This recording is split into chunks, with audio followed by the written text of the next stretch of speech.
So just imagine if you'd have been born with more talent, hey, the things you could do. If you had Elon Musk's brain, you'd be a billionaire by now, right?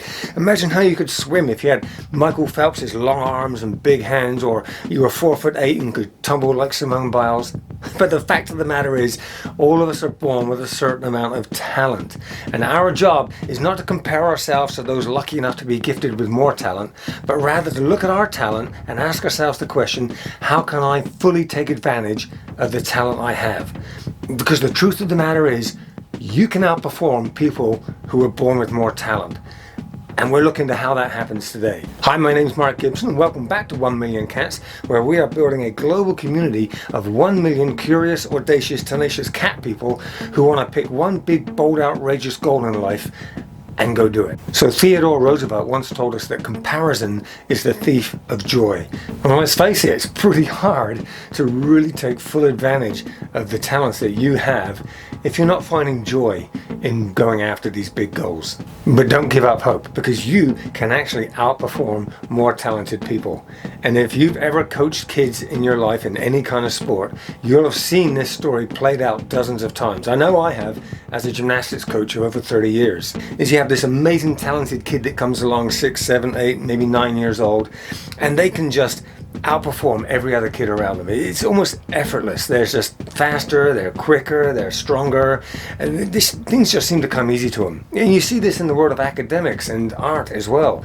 Some kids just can fill a canvas with amazing pictures, and some kids are so smart in school that they just seem to do things effortlessly. By the time these kids get to be about 12, 13, 14, 15, 16 or so, a strange thing occurs. All the less talented kids that have spent the last 5, 6, 7 years hustling and working hard and overcoming obstructions and overcoming difficulties and overcoming challenges, they're ready to take on the bigger challenges that show up further down the line. Whereas the super talented kids, to whom things have always come easy, when they have to deal with the big challenges further down the line, they just don't have the tool bag to handle it. They don't know how to handle with setback, with frustration, with difficulty. So what do? Oftentimes they quit and just give up, because when things don't come easy anymore, like they did when they were young, they just drift away from the challenge.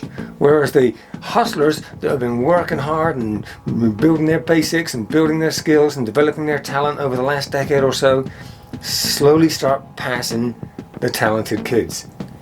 And I've seen this over and over and over again. Super talented kids completely outperformed by their less talented competitors. Always keep in mind that talent is just the indicator of where you enter the game.